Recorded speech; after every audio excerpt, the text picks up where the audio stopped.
Dans cette vidéo, nous allons voir le corrigé détaillé d'un des exercices, celui qui vous demandait de renverser une liste en place, c'est-à-dire sans copie des maillons. Nous allons voir une version récursive et une version impérative. Alors voici l'énoncé de la version récursive. On doit écrire un algorithme récursif renverse-rec qui prend en argument une liste chaînée, donc simplement chaînée, et qui modifie l'adresse de début de liste et les liens entre les maillons de telle sorte que l'ordre d'apparition dans la liste soit renversé. Et on doit travailler en place, ce qui veut dire qu'on ne doit pas faire de copie des maillons. Donc par exemple, si on a une liste qui contient initialement 5, puis 32, puis 12, puis 7, alors après l'avoir renversée, la liste doit contenir 7, 12, 32 et 5. Alors pour bien réfléchir, je vais prendre un exemple de liste et je vais essayer de simuler l'exécution de l'algorithme au fur et à mesure que je le construis dans ma tête. Donc là j'ai une liste à 4 maillons. Et donc, je vais avoir comme variable locale passée à ma fonction renverse-rec seulement la liste. Alors, comment est-ce que je vais procéder? Donc là, je m'intéresse à la version récursive. Donc quelque chose qui est assez naturel avec une fonction récursive sur les listes, c'est d'appeler la fonction sur la queue de la liste. Alors là, est-ce que ça va nous avancer de faire un appel sur la queue de la liste? Donc la queue de la liste, si je la crée avec une variable locale à ma fonction que j'appelle Q, elle pointe donc sur le deuxième maillon et je vais voir qu'est-ce qui se passe si je fais un appel récursif pour modifier, donc renverser cette liste. Alors, mon appel récursif, s'il se passe bien, on va faire la chose suivante. Mon début de queue de liste est maintenant celui-ci, et ensuite ce maillon pointe vers celui-là pointe vers celui-là, et celui-là pointe dans le vide, puisque c'est le dernier maillon de ma queue de liste renversée. Alors là, ça paraît bien, puisqu'en fait, je vais voir que toute la fin de ma liste est bien ordonnée dans le nouvel ordre que je veux.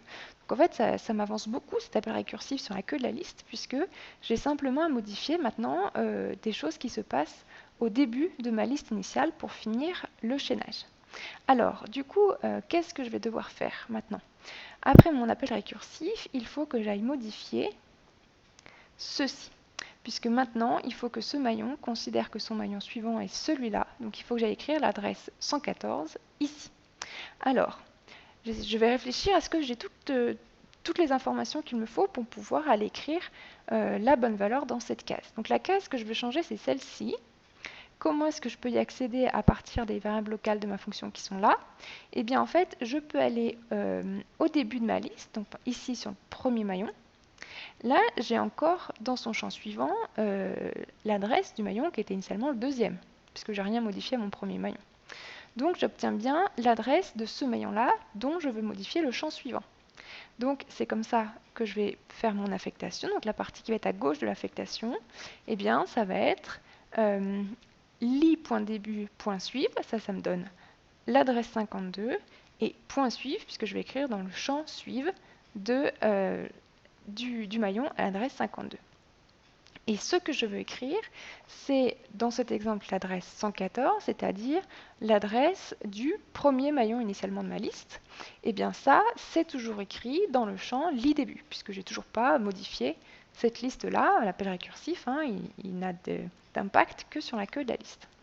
Donc, je vais pouvoir faire cette affectation-là, qui va me modifier le -1 ici, pour me faire un lien vers le maillon 114. Voilà. Ensuite, qu'est-ce qu'il me reste à faire? Il faut maintenant que ce maillon se considère comme le dernier de la liste. Donc il faut que dans son champ suive, je mette l'adresse fictive -1. Alors pour cela, eh bien, j'ai besoin d'accéder à cette case-là, qui est le champ suive du maillon l'adresse 114, qui est lui-même en fait le premier maillon. Donc j'y accède en faisant li.début, point suive. Et je vais écrire le -1. Voilà. Maintenant, mon chaînage des maillons est bon, il ne me reste plus qu'à modifier l'adresse de début de liste, puisque maintenant mon premier maillon, c'est plus celui-ci, mais c'est celui-là. Donc il faut que j'accède à l'adresse 76. Comment est-ce que j'accède à cette adresse 76 à partir des variables locales de ma fonction qui sont là? Eh bien, en fait, c'était le premier maillon de ma queue de liste renversée, créée par un appel récursif. Donc en fait, je vais aller écrire dans li.début ce qu'il y a actuellement dans q.début. Et voilà. Et maintenant, si j'enlève les variables locales de ma fonction, il me reste ceci. Et c'est bien ma liste renversée dont le premier maillon est maintenant ici, le deuxième ici, le troisième ici, et le quatrième et dernier ici, c'est bien le dernier, son champ suivant a pour adresse l'adresse fictive -1.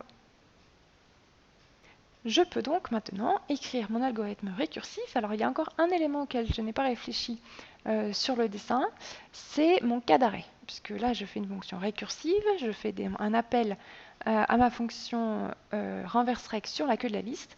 Donc il faut bien que je vérifie que je traite le cas où ma liste est toute petite, puisque c'est le cas vers lequel je me dirige avec ces appels récursifs.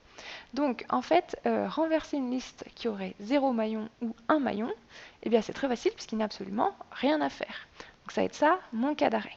Alors, comme je ne vais pas écrire si la liste a moins de 2 maillons, je ne fais rien, sinon je fais quelque chose, je tourne ma phrase dans l'autre sens. Et donc je vais dire que si la liste a au moins 2 maillons, eh bien je vais effectuer les opérations auxquelles j'ai réfléchi au slide précédent. Donc pour dire si la liste a au moins 2 maillons, ça veut dire que je vérifie si la liste n'est pas vide et que la queue de la liste n'est pas vide non plus. Donc, je commence par calculer la queue de la liste. Je stocke ça dans une variable Q. Ensuite, je fais mon appel récursif pour renverser ma queue de la liste. Et ensuite, j'ai les 3 opérations auxquelles j'ai réfléchi juste avant pour régler les 3 maillons qu'il me manquaient. Donc ça va régler en fait le champ suivant du maillon qui était initialement le deuxième, pour pointer vers celui qui était initialement le premier. Ça va dire à l'ancien premier maillon qu'il est désormais le dernier. Et ça va changer le début de la liste pour qu'il pointe désormais vers l'ancien dernier maillon. Alors maintenant, je vais faire la même chose, mais avec un algorithme impératif, renverse, mais qui a les mêmes spécifications. Alors, je vais prendre un petit dessin pour réfléchir. Attention, ça va être un petit peu plus technique. Donc, ma fonction renverse va avoir comme variable locale au début juste la liste qui est passée en argument. Alors, je vais faire une première tentative. On va voir qu'en fait, il va me falloir plusieurs tentatives pour tomber sur un algorithme qui est juste, mais je vais vous montrer ainsi la réflexion qu'il faut avoir face à un exercice comme ça. Et en fait, on améliore nos idées au fur et à mesure jusqu'à tomber sur la bonne idée. Donc, le premier truc qui me vient à l'esprit, c'est qu'en fait, il faut que ce maillon-là devienne en fait le dernier maillon, donc il faut que son champ suivant passe à -1. Donc imaginons que je fasse ça, et maintenant je veux aller à ce maillon-là pour changer son champ suivant pour qu'il pointe vers celui-ci. Le problème est que pour aller à ce maillon, il faut que je tombe sur l'adresse 52, et ma fonction qui est ici n'a aucun moyen maintenant de savoir que le maillon que je cherche est l'adresse 52. Pourquoi? Tout ce qu'elle peut faire, c'est lire dans le lit.début, qui est l'adresse 114. Donc elle peut aller sur ce maillon, l'adresse 114. Et une fois que je suis là, eh bien, j'ai plus accès à l'adresse 52 dans le champ suivant, puisque je viens de remplacer par -1. Et donc du coup, là, je suis complètement bloqué. J'ai perdu trop d'informations. Je ne peux pas accéder au maillon qui était précédemment vers la fin de ma liste. Donc, je me suis trompée. Alors, je vais me prendre autrement. En fait, je vais faire en sorte d'avoir une adresse de maillon en cours qui va pointer au début sur le premier, et je vais avoir aussi une variable adresse maillon suivant qui va pointer sur le maillon qui suit le maillon en cours et qui va me permettre en fait de sauvegarder cette adresse 52 ici. Donc voilà, maintenant je vais vouloir donc changer ce champ suivant pour le mettre à -1. Voilà, je le fais. Et maintenant, je peux bien déplacer mon maillon en cours vers celui-ci, puisque l'adresse 52, je peux la lire dans adresse maillon suivant. Donc, c'est l'opération que je vais faire. Et du coup, mon adresse de maillon en cours est passée ici. Alors, je continue du coup. Donc, il faut que je décale aussi mon adresse de maillon suivant pour qu'elle pointe là-dessus. Donc ça se fait en allant lire dans adresse maillon en cours.suive, ici, c'est bien là je trouve le 163, et je vais écrire ça dans ma variable adresse maillon suivant. Voilà. Donc maintenant, qu'est-ce qu'il faut que je fasse? Il faut que le champ suivant qui est ici pointe désormais sur ce maillon. Mais là, j'ai un problème. Comment est-ce que je peux accéder à ce maillon-là? Alors, comme je suis encore au tout début de la liste, en fait, je peux accéder à l'adresse 114 en passant par là, et je tombe sur l'adresse du premier maillon. Mais ça va marcher que pour le premier maillon. Dès que maillon en cours et maillon suivant vont être un peu plus loin dans la liste, eh bien, je ne pourrai pas avoir accès au maillon qui était en fait l'ancien maillon précédent celui-ci. Donc là encore, j'ai perdu de l'information et je ne peux pas régler ce champ suivant correctement. Donc c'était encore pas une bonne stratégie. Je vais rajouter une troisième variable locale qui va se souvenir de l'adresse du maillon précédent. Et j'espère que maintenant, avec ces trois variables, une pour le maillon précédent, une pour le maillon en cours et une pour le maillon suivant, ça va suffire. Alors, je réessaye. Donc au début, qu'est-ce que j'ai? J'ai mon maillon en cours qui pointe sur le premier maillon. Je vais appeler en fait sauveadre l'adresse du maillon précédent. Ça va être en fait une sauvegarde d'adresse et ça va être la sauvegarde de l'adresse que je dois écrire dans le prochain champ suivant que je vais parcourir. Donc, au début, je mets -1 parce que il n'y a pas de maillon précédent pour le premier maillon. Et là, du coup, je vais dire que ce que j'écris dans le champ suivant, je vais aller le lire ici. Alors, je vais régler mon adresse du maillon suivant. Comment est-ce que je peux accéder à ce que je dois écrire là-dedans? Eh bien, je veux qu'il pointe ici, c'est le maillon adresse 52, et j'y accède depuis le champ suivant de mon maillon en cours. Donc je vais faire l'affectation adresse maillon suivant reçoit adresse maillon en cours point suivre. Voilà. Ensuite, maintenant, je vais pouvoir aller écraser ce qu'il y a ici. Et donc ce 52, je ne l'ai pas perdu pour toujours puisque je l'ai sauvegardé en fait ici. Donc comment est-ce que je vais accéder à cette case? Eh bien, c'est adresse maillon en cours point suivre. Et qu'est-ce que je vais écrire? Je vais écrire le -1 qui est actuellement dans sauveadre. Et en fait, ça, on a dit que ça allait être dans tous les cas la prochaine adresse qu'il faudra écrire dans un champ suivre. Donc je fais ça. Et j'en suis ici. D'accord, très bien. Et bien maintenant, il faut, avant d'avancer au maillon suivant, faire en sorte de sauvegarder cette adresse 114 dans sauveadresse pour pouvoir la relire plus tard au moment où je vais devoir l'écrire là-dedans. Alors, du coup, dans sauveadresse, je vais écrire l'adresse du maillon en cours. Voilà, 114. Et maintenant, je peux sans risque décaler mon maillon en cours au maillon suivant. Donc, je vais écrire dans l'adresse maillon en cours et je vais lire l'adresse du maillon suivant. Ici, c'est l'adresse 52. Attention, hein, je ne vais surtout pas lire dans adresse maillon en cours point suivre puisqu'il n'y a plus ce 52. Donc, je fais ceci, ce qui me décale mon maillon en cours.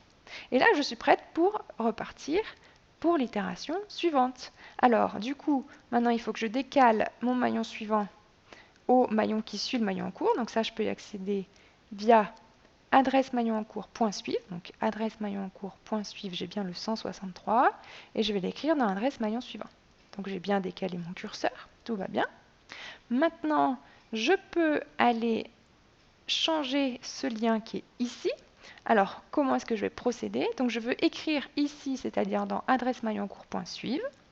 Et qu'est-ce que je veux écrire? Je vais écrire l'adresse de ce maillon-là que j'ai sauvegardé dans sauveadre. Donc je fais cette affectation et j'ai maintenant changé le lien qui est là. Très bien, et avant d'aller déplacer mon maillon en cours pour pointer vers le suivant, eh bien, je vais sauvegarder l'adresse 52, qui est l'adresse actuellement de mon maillon en cours, puisque je ne pourrai plus y accéder ensuite. Donc je vais écrire l'adresse du maillon en cours dans sauveadre. Voilà. Et maintenant, je peux avancer mon maillon en cours pour aller au suivant. Et pour aller au suivant, je pense bien aller lire dans adre maillon suivant et non pas ici dans cette case dont je viens de changer le contenu. Et maintenant, je suis prête pour une nouvelle itération. Alors, je dois avancer mon maillon suivant ici en allant lire dans add maillon en cours point suivre, ici. Et donc, je fais cette affectation-là. Voilà. Maintenant, je peux aller modifier ce lien qui est ici. Donc ce lien qui est ici, il est à adre maillon en cours point suivre. Et ce que je veux écrire, qu'est-ce que c'est? C'est l'adresse de ce maillon que j'ai sauvegardé dans sauveadre. Donc ici. Donc je fais cette affectation et ça me change bien le lien de cette manière-là. Et maintenant, il faut que je mette à jour sauveadresse qui passe à ce maillon-là. Donc 163, celui qui est actuellement mon maillon en cours. Et maintenant, je peux décaler mon maillon en cours d'un cran en allant lire ce que j'ai sauvegardé ici comme adresse. Et je suis prête à repartir pour une itération. Alors, pour une itération, je décale mon maillon suivant en allant lire dans adr maillon en cours.suivre, c'est ici. Ensuite, je vais pouvoir écrire dans le champ suivant du maillon en cours pour y mettre l'adresse de ce maillon qui est l'adresse 163, cette adresse 163 que j'ai sauvegardée dans sauveadr. Donc je le fais. Et ensuite, je décale mon sauveadr d'un coup pour qu'il se mette à jour avec l'adresse du maillon en cours. Voilà. Et je décale mon maillon en cours pour aller au suivant. Donc je fais cette affectation-là. Voilà. Ah, alors là, adresse maillon en cours vient de passer à -1. Donc c'est peut-être le moment où il faut s'arrêter, ou peut-être d'ailleurs que c'est trop tard. On va voir. Qu'est-ce qui se passe? Donc si je m'arrête précisément maintenant, eh bien, ici, j'ai l'adresse de l'ancien dernier maillon qui va devoir être mon nouveau premier maillon. Tous mes chaînages sont faits correctement, et celui-ci est bien le dernier. Donc il ne me reste plus qu'à modifier li.début pour y écrire l'adresse de ce maillon qui est sauvegardé actuellement dans sauveadr. Donc je vais faire l'affectation suivante, li.début prend la valeur qu'il y a dans sauveadr.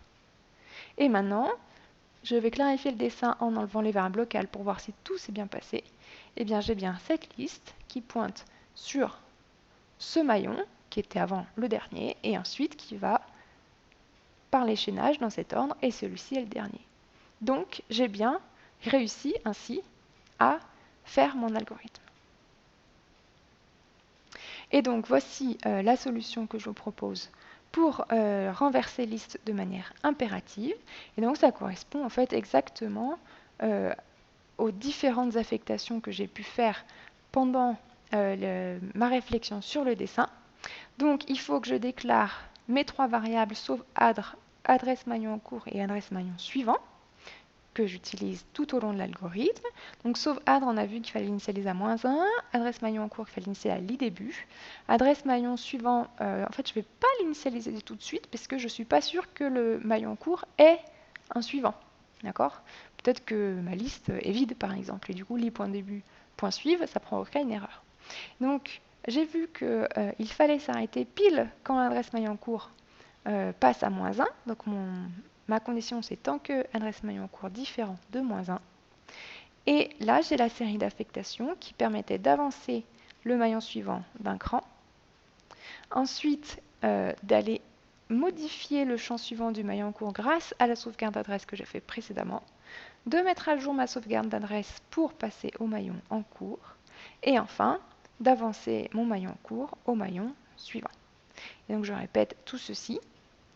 Et à la fin, on a vu qu'il fallait que j'aille remplacer li.début par ce qui est à la fin dans ma sauvegarde d'adresse. Et donc là, normalement, je dois, une fois que j'ai écrit mon algorithme, le réexécuter pas à pas sur mon exemple précédent pour vérifier que l'algorithme que j'ai écrit correspond à ce que j'avais prévu en simulant sur mes petits maillons. Là, je ne vais pas prendre le temps de le faire dans la vidéo, mais vraiment c'est très important parce qu'il se peut qu'on ait eu la bonne réflexion sur le dessin juste avant, mais qu'ici on se soit trompé dans l'ordre dans lequel on écrit les lignes. En fait, l'idéal, c'est d'avoir sous les yeux à la fois le dessin et l'algorithme qu'on écrit au fur et à mesure. Mais toujours pour vérifier si votre algorithme est bon à la fin, vous l'exécutez pas à pas sur un exemple et vous vérifiez que vous obtenez la bonne solution. Voilà, j'espère que cette vidéo pourra vous avoir aidé à comprendre la correction des algorithmes pour renverser une liste, que ce soit la solution récursive ou la solution impérative. On peut remarquer d'ailleurs au passage que dans ce cas précis, la solution récursive est un petit peu plus simple à écrire que la solution impérative qui, elle, est plus technique puisqu'on a nos trois sauvegardes d'adresse à gérer en même temps.